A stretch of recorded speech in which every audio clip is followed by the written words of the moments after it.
recorded from a doorbell camera. 3 lights float over Sunrise, Florida as more or less an equilateral triangle before separating.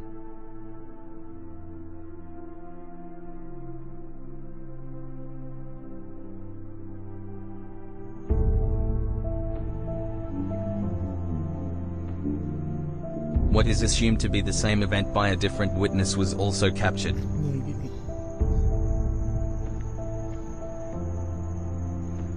You cannot tell me. By speeding the footage up, the synced and fluid motion between the objects becomes even more apparent. It almost looks as if they are attached together in some way. They make an almost perfect rotation as one. Very interesting.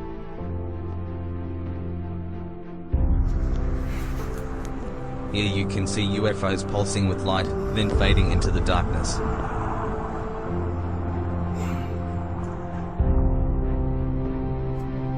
Oh, that's moving so fast.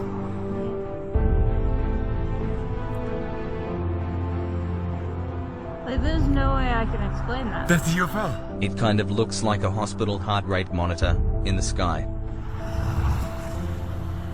That's a UFO. 5 pulses were recorded before the video ends. A short clip of a UFO recorded by BBC News, apparently during a live broadcast. The object is unfazed by the huge explosion, and continues on its path, blinking on and off before exiting the screen.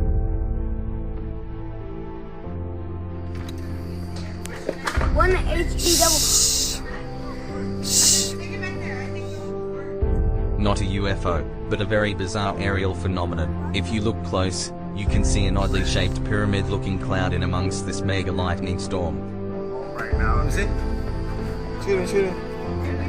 Oh, look, look, right there. Look, look, look, look, look. Look at the way it looks. Look.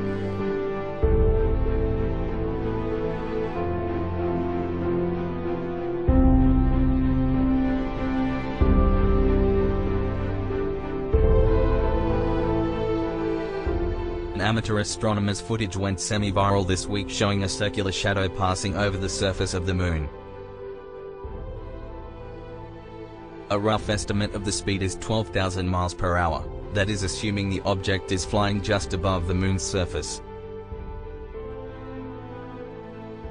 The footage was caught in 2007, but has picked up traction once again, so I thought it was worth sharing with you guys. As it passes Grove Crater, we are able to estimate its size to be approximately 14 kilometers, or 8 miles across. Again, that is assuming the object is right next to the moon. Another observation somebody pointed out was, if the object is not a shadow, and is right next to the surface of the moon, we would be able to see it lit up to some degree, unless the object was so dark and unreflective that it absorbed all light.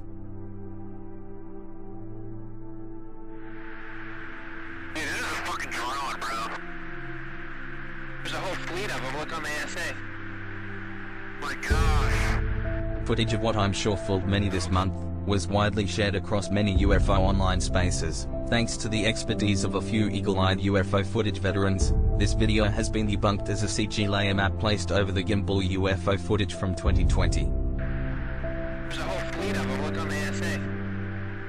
My gosh.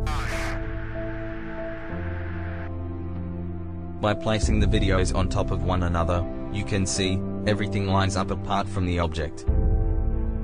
Some interesting arguments were also made claiming this was the gimbal UFO footage, just converted to daylight. However, the II indicator is still present during this daytime footage, when it should read EO when regular.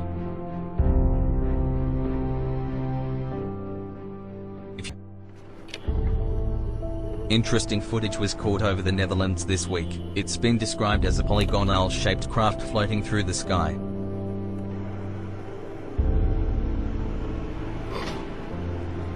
The lack of reaction from the witness seems odd, but I guess we all deal with these situations in our own way. Unfortunately, the witness was having issues with the camera's zoom and focus function, so clear footage only accounts for 4 seconds of the 1-minute video.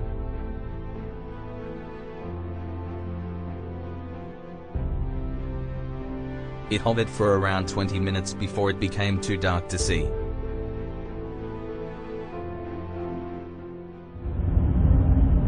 quote-unquote, jellyfish-like object, flies over the deserts of Salt Lake City.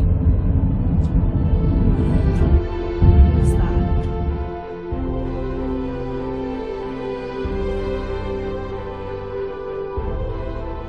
This illustration helps us to comprehend the physics-breaking movements of the UFOs documented by the DoD. At 13,000 miles an hour and change directions instantly. We fly the SR-71 at 3,200 miles an hour. If you wanted to take a right-hand turn, it would take you roughly half the state of Ohio to do it. And yet what we're seeing are objects that can do 90-degree turns instantly. The amount of G's exerted after making a turn like this would instantly destroy any occupants 10 times over, along with vaporizing the craft. And we're not talking about speeds of 3,200 miles an hour. They've been clocked at over 13,000. This clip was taken from a documentary I am yet to watch. If I find any more clips like this, I'll make sure to share it with you guys. 3 black helicopters surround a stationary object over the US. This was recorded in August of last year but went semi-viral again this week. The witness says he was forced to cut the video short, since he had pulled over on the highway to get the footage.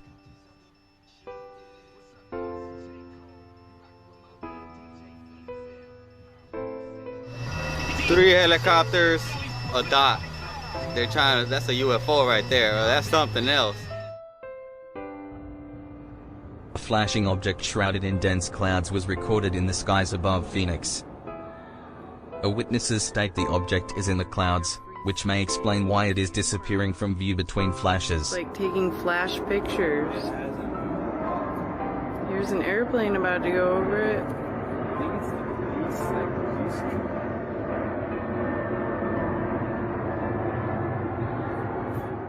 If you look at the timer here, you can see the light flashes precisely every second, which means we can say with some certainty, it isn't aliens. I'm leaning more towards a drone for this one, but can't say for sure. Military tech is always a possibility. Take a listen to this ominous sound recorded in the early hours of the morning.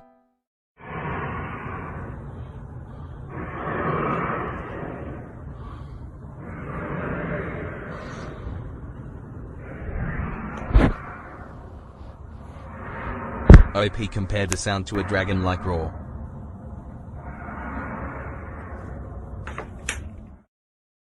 Just to be clear, he didn't think it was a dragon, just that it sounded like a typical TV movie rendition of one. Watch as these two UFOs merge over Austria.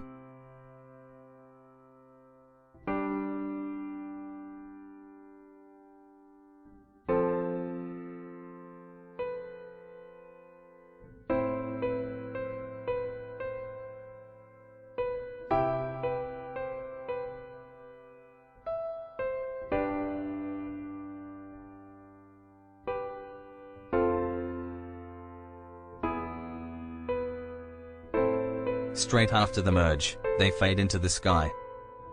If you think you have a good explanation for what is happening here, please leave a comment. Glowing orange UFO floats silently through the sky.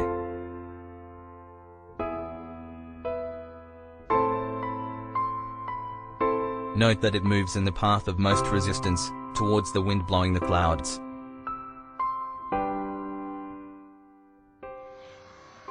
Accidentally caught at Doncaster Airport, a UFO can be seen for just over half a second as a plane comes into land. The distracting flash in the middle of the plane is a visibility strobe. It pulses at a very inconvenient moment. Many explanations can be given about what the object is. If it is crossing in front of the plane, if it's the far side, not so much. Looking closer, the object looks to go completely out of view when meeting the plane. No hints can be detected at all. I have stabilized the footage and added a line that maps the object's flight path. Take note of the two central landing lights. They cross the object's path close to perfectly. If the object was to be crossing in front, we would expect there to be at least some slight dimming of the lights.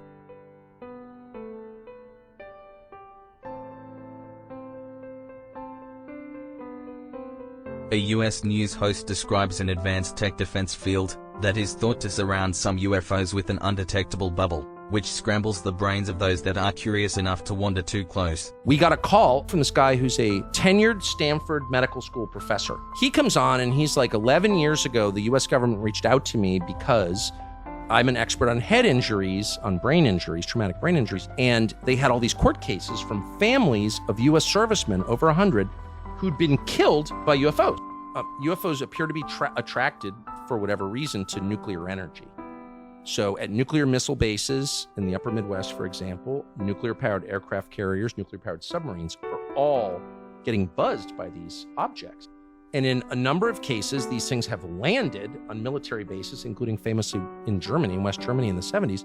I wanted to give more details about what incident he was referencing here. However, I was unable to find the case. He could have possibly be getting it mixed up with the Rendlesham Forest or Bentwaters incidents, but I am not sure. If you know, please leave a comment.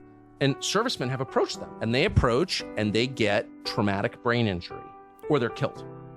And he studied their brains. There are numerous other reports of encounters with UFOs ending with the instant death of the witnesses, but due to limited information and possible redactions, the exact causes are not disclosed.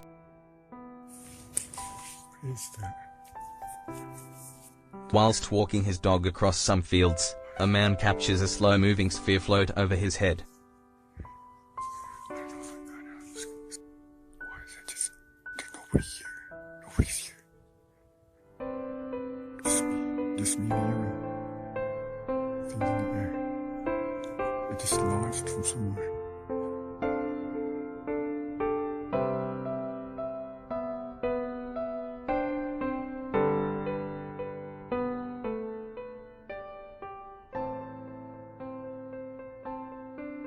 Deep-sea drone operator, Chase Bentley, with over 5,000 hours experience in the field, captures footage of what he can only describe as a USO. Chase was interviewed about the sighting, where he was quizzed on what makes this footage out of the ordinary. Why is it significant that something, mechanical would be down that deep? It seems like it'd be easy to put a drone or something 5,600 feet underwater until you really understand what's behind doing something like that. And to have something moving down there under its own power, the battery power would be immense. Also, this was tetherless. Without a tether, it would have no human control. The look, shape and movement of the object is enough to rule out any sea life. Its speed also rules out any junk/inanimate object that may be drifting around down there. How do we know this is not organic? This isn't a fish or something like that? Well, the video footage, albeit not the clearest, it's pretty clear to see that it's not a fish. We spend thousands and thousands of hours looking underwater and around these areas. We know what the fish look like, and this pretty clearly isn't fish. Lots of people that have seen the video have 30, 40 years in the industry, and they're saying, well, it's not a fish, but I don't know what it is. It's really out of the bounds of what I think we have technology of making right now.